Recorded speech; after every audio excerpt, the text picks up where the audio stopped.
On this edition of Southern Newsweek, a Dunedin school raises $300,000 towards a new building. An amphibious plane makes an emergency landing at Wanaka, and an Ironman sets his sights on a challenge in Hawaii.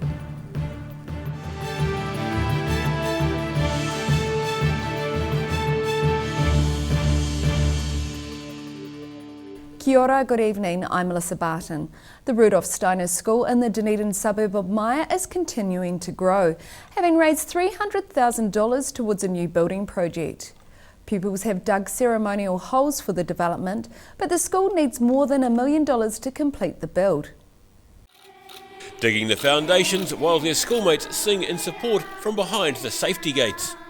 Steiner School Executive Officer Claire Ridout says having the youngest and oldest people at the school dig the ceremonial first hole fits with the school's philosophy. So it's a special kind of education which really looks to the developmental stages of the child and in which they learn through doing, and there's a very strong connection with the natural environment. The Steiner School at Maya began the fundraising campaign in March and has already collected more than $300,000 towards building new classrooms for the expanding school. When I first came to the school in 2006, we had 5 students in the primary school and 12 children in the kindergarten, and now we've got 60 students in the primary school from age 6 or 7 upwards, and about 40 children in the kindergarten.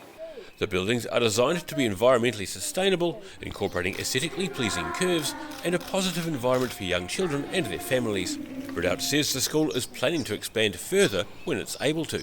So we're currently waiting to be allowed to grow more, and hopefully in the end we'll have a school of over 100 students, primary school students. With the school roll growing, she says the style of learning they offer is becoming more popular. Well, we see a growing demand for this kind of education. I think people are seeing the damage that can be caused by children being attached to devices and screens, and that's another clear difference to other styles of education, is we very much keep IT out of the classroom until the children are in high school. The school is still needing to raise a further $1.2 million to complete the expansion project. In Dunedin, the South Today. The Queenstown Airport Corporation's proposal of developing Wanaka Airport into a second destination for direct jet flights is under fire from some locals. A Wanaka-based Boeing 737 captain says the corporation is ignoring the possibility of building a whole new airport elsewhere in central Otago.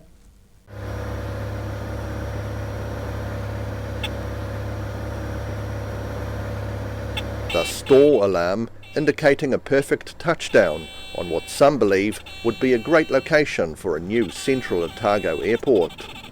Sugarloaf Terrace, just to the north of Loburn near Cromwell, has been suggested as a possible site for a new airport, with land that could accommodate a runway considerably longer than the current one in Frankton. Long-term Wanaka resident and Boeing 737 captain Terry Hetherington says this could be a good choice for a new airport.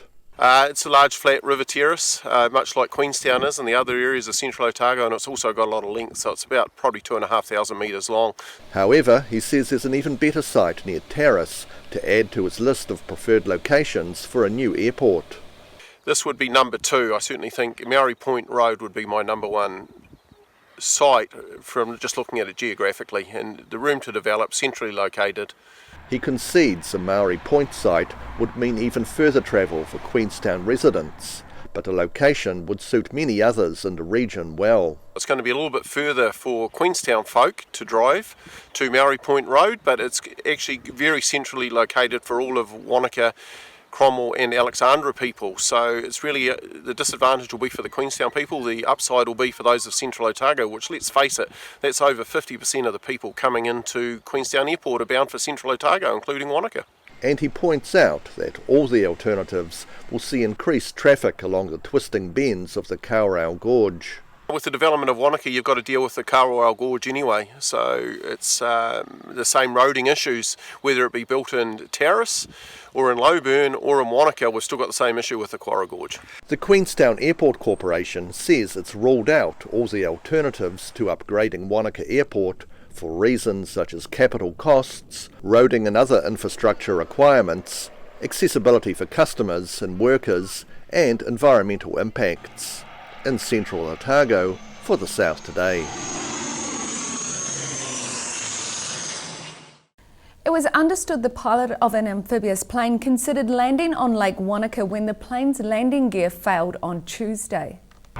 But instead the pilot chose to land at Wanaka Airport because of the presence of emergency services.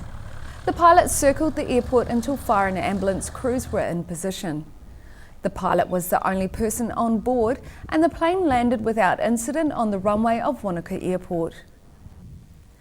Ironman Braden Curry is not resting on his laurels and now plans to compete at the World Ironman Championships. Curry recently won a title at Cairns and won't be returning home to Wanaka until after the Kona race in Hawaii in late October. To the victor go the spoils. Braden Curry, you are the champion! With a time of 8 hours, 4 minutes and 19 seconds, Wanaka-based athlete Braden Curry took out the Cairns Ironman at the weekend on Australia's Gold Coast. He's thankful to the support of family and friends. Awesome to see all the Kiwis out there supporting me on course over here, and great to go back to back. So yeah, cheers to all the sport back home, and yeah, let's go to the Big Island. His time saw him 20 minutes clear of second place getter, Australian Tim van Berkel. Curry's major focus is the World Ironman event in Hawaii later this year, but he's heading to the Northern Hemisphere for an Ironman in Germany next month.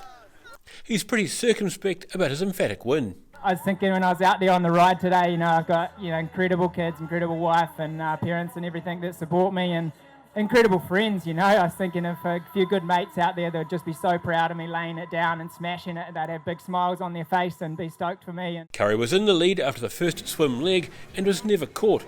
He says it was one of those days where it all came together. Yeah, I had a good day, had a great race out. The win qualifies him for the World Championship race in Hawaii in October, where he finished 5th last year and is aiming to go better this time around.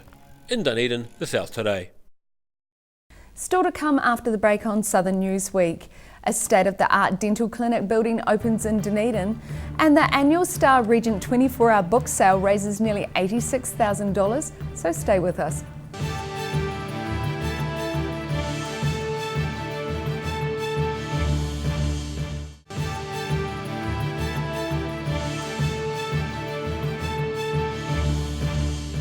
Welcome back. The University of Otago opened its new Dental Clinical Services building in Dunedin recently.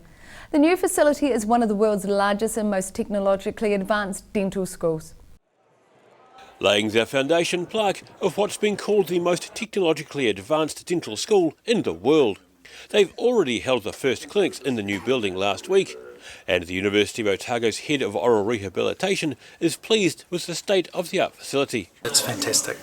We had our first clinics in the new clinical services building last Tuesday, and the staff are reporting just how good it is to be in here.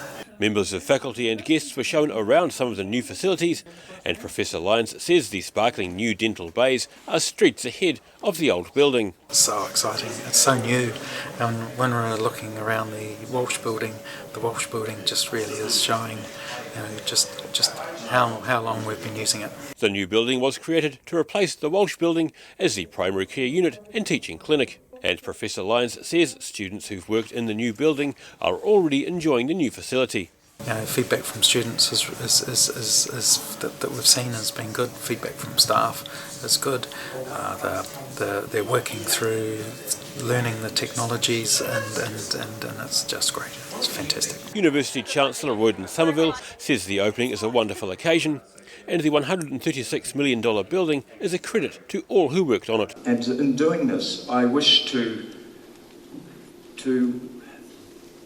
just say to all people, all of you who are working with patients, studying and advancing your scholarship and research in this building, the very best wishes of the University Council and the University for the future. Thank you very much, everybody. It's for attending today. It's a wonderful occasion. Kia ora tatou. A time capsule was also placed to mark the occasion, and the original building is set to be refurbished to house research facilities. In Dunedin, the South Today. The annual Star Regent 24-hour book sale kicked off at noon in Dunedin last week. It's a major fundraiser for the theatre and always draws many book hunters seeking a bargain. For one volunteer, it's about going the extra distance. The final countdown. Book sale coordinator Alison Cunningham giving the orders, and the doors are open.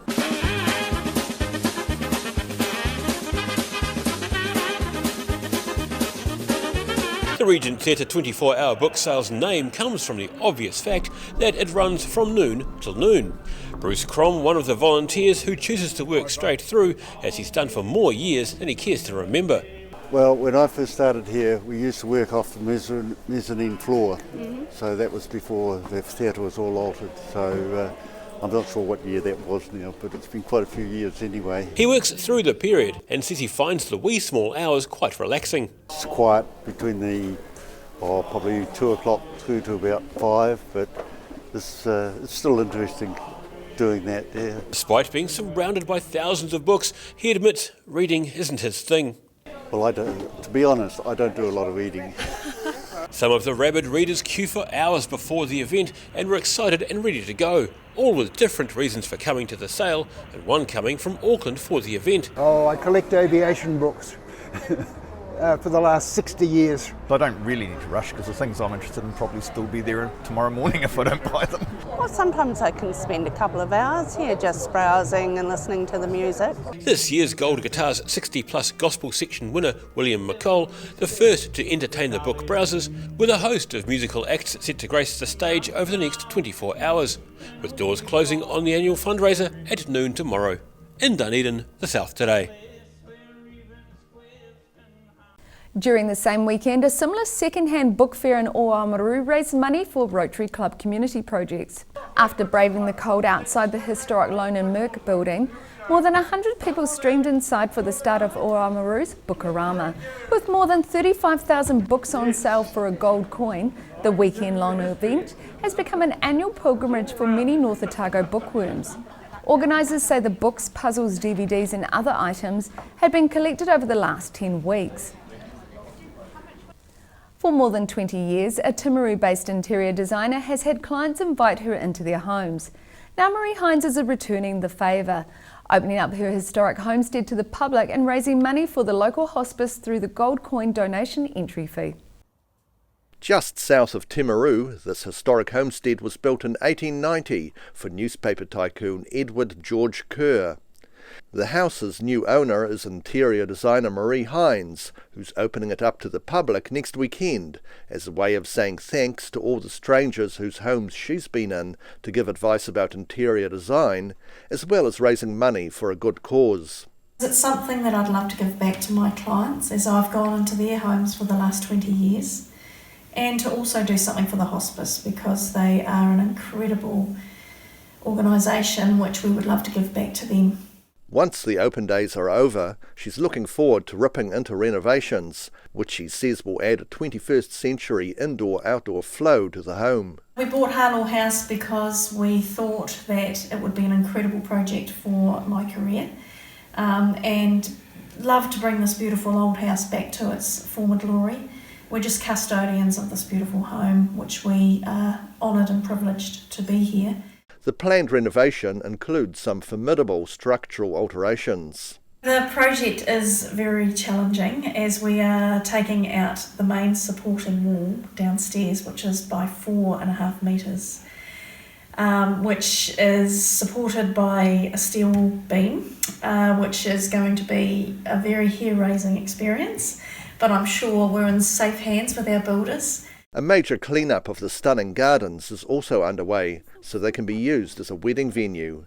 And while there's plenty of work ahead, Hines is looking forward to the project. To transform that room into a modern living area will be just amazing. So it is going to be quite a big project, but yeah, one that we're going to love. Harlow House will be open on Saturday the 22nd and Sunday the 23rd. Entry is a gold coin donation, and Devonshire teas are available for $5, with all proceeds going to Hospice South Canterbury. In Timaru, for the South Today. Still to come after the break on Southern News Week, we find out why a University of Otago student runs every day for a year, and Dunedin's Midwinter Carnival is to project images of Aurora in the Octagon.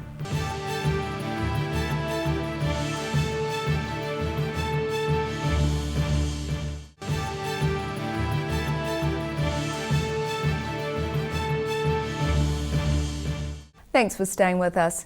University of Otago student Aidan Ryan recently came to the end of a year-long running journey. When the 21-year-old marketing student saw a YouTuber doing a challenge to run every day for a year, he thought it would be a good personal test for himself. Going out for a jog every day of the year. Aidan Ryan has been running at least 2 kilometres around central Dunedin every day for the past 12 months, no matter what the weather's like. The 21-year-old student's obsession with running started when he saw someone else on YouTube running for a year. He said he saw himself as an athlete, and I thought I see myself as the same. I've always played sports since a very young age, so I thought I'd test my fitness and see how fit I actually was. I started off with a week, and then 2 weeks, and it turned into a month, and then I thought maybe I could actually turn this into a year myself, and yeah, now here we are 2 days out from actually finishing. His longest run has been over 20 kilometres, the length of a half marathon. He says it's been a real challenge as he doesn't have a running background, but he's been surprised at the therapeutic nature of jogging. I actually don't like running, which is ironic because, now I've run every day for 363 days. But when I first started it, I didn't like running, but it's actually taught me a lot about discipline, and it's actually turned out to be pretty therapeutic. It's come with stressful exams, lots of other stuff as well, like throughout the year. It's nice to go out, get out outdoors, put my headphones on and just go for a run. It's actually turned out to be quite nice. So far he's run about 1,700 kilometres, and along the way he's raised more than $2,500 towards mental health and suicide awareness. After 70 days I decided that I could help other people out as well with my running, and I started to raise money for a charity in Dunedin called Life Matters. And I thought I'd raise money for mental health because exercise and mental health go sort of hand in hand. Ryan is unsure if he wants to stop and break the routine or carry on running for a few more months or even a year. In Dunedin, for the South Today. Clutha Rugby stalwart Neville Muir is set to join his father and grandfather on the rugby club's Wall of Legends after receiving a life membership last month. However, the club may have to leave a couple more spaces for his 2 daughters, who also harbour quite ambitions of making their mark in rugby down south. Established in 1876, the Clutha Rugby Football Club has seen several generations of the Muir family play and serve the club. Local man Neville Muir is going up on the club's Wall of Legends to join the photos of other stalwarts, which include both his father Ernie as well as his grandfather Thomas. Yeah, I knew him for quite a while before he died. He was 96, I think, when he died. Right. And then sort of passed it on through my father. And we started off, when I was a little kid, coming down here, helping out, cleaning out the club rooms and sweeping the grandstands, and with my father when he was doing it as well. Muir's older daughter is former Pirates player Larissa, and she was exposed to the game while accompanying her father during his coaching sessions. The senior Bs, I coached them for a few years. Once I finished playing Prem, and they used to bring them down. They were the ball girls. And go to rugby practices and run around here every Saturday and run around the club at night, and so we were pretty involved in rugby from a young age. While most other Life members have served the club on committees, Neville Muir's been busy contributing his time as a referee. A lot of my time was spent actually doing the touch module here for quite probably over 20-something years, refereeing and helping out with the touch module, and that's probably got a bit to do with this as well. Because to be honest with you, I haven't really had much to do with the club in the last 20 years because I've been refereeing for the last 20 years. And while she's proud of her dad and his club, younger daughter Greer says there's more opportunities for women's rugby in the bigger towns. If they have a women's team and I could get a job down here, I might come back and help them out. I'd love to play for them, but the better rugby would be, for me, would be to stay in Dunedin. Muir says that while today's professional players are identified and mentored from an early age, there's still plenty of good rugby players left behind to fill the ranks in country clubs. In Clutha, for the South Today. Dunedin's Octagon will be alight with more than just lanterns at this year's Midwinter Carnival. The carnival is collaborating with the Otago Museum to gather images of the Aurora Australis to be projected onto large screens in the Octagon. A series of bright ideas to illuminate the night sky. And more than lanterns are set to light up Dunedin's Octagon at this year's annual Midwinter Carnival. We just thought it would be a fantastic idea to bring the Aurora, which is, a real South Pole sort of phenomenon, to our event and to the Octagon. Otago Museum Director and Aurora fan Ian Griffin says the festival approached him about using images of the Southern Lights, and he's happy to share what he's filmed over the years. I said, yeah, I've got loads of pictures, because over the last 6 or 7 years I've been taking hundreds of time-lapse images of the Aurora. So I said, yeah, absolutely, go through it. So I just dumped a whole bunch of stuff on a shared drive, and I think Paul and the team are going to project it during the procession, and I just can't wait to see it. The new edition relates to the theme of this year's carnival, Never Ending Night, and Paul Smith says it's another way of adding a new element to the event. And we're looking also for ways to just sort of bring the space to life. So, we try every year to turn the middle of town, our city, into a really magical space. And this is just one more way to do that. Large screens will be set up at the top of the Octagon on either side of Robbie Burns. Ian Griffin says he's loved the event for many years and is looking forward to seeing his footage added to the festival. And as with everything in Dunedin, we love to collaborate here at the museum with other organisations, and the Midwinter Carnival folks just do such a great job every year. It's really great to be working with them again. Paul Smith says Griffin's footage is a perfect match for the event's theme, Never Ending Night, as it's based around the Southern Lights. In Dunedin, the South Today. Dog owners at a Cromwell-based company have been unable to spend as much time with their pets as they like. But now the Central Otago winemaking company Vinpro Limited is encouraging workers to take their dogs to work. A great place for dogs to spend the day while their masters work long hours in the nearby winemaking factory. Cromwell's Vinpro has created a fenced-off area for workers' pets, and it's decked out with plastic clamshells for water drinking and swimming, shade sails and lots of toys. So this enclosure got built in February, and it was in preparation for our harvest for this year. A lot of our winery crew have dogs and they work really long hours, so the 70 to 80 hour mark during the week, which means that they can't take their dogs for a walk or spend much time with them. So this meant that they could bring them to work and they could spend their lunch breaks or come and chill out, have lunch here, or take them for walks. McGregor says the love of dogs is popular amongst their workers. A lot of the workers that are here that don't have dogs generally want dogs but are unable to have them for various reasons. At the moment, about 5 dogs are spending most working days in the place, with another 3 dogs coming in a few days a week. Both owners, as well as other workers, are getting to spend their work breaks with the pets. They come for cuddles, they come for de-stressing and just a wee bit of a time out before they have to go back to work, so it's really nice. While the dogs are allowed on site, they're not permitted to go into the winery or bottling sections, nor the warehouse or storage areas, for health and safety reasons. In Cromwell, for the South Today. And that wraps up this edition of Southern Newsweek. For the latest news from the Southern region, subscribe to odt.co.nz and follow Channel 39 on Facebook and YouTube. Have a lovely evening. Ka kite anō.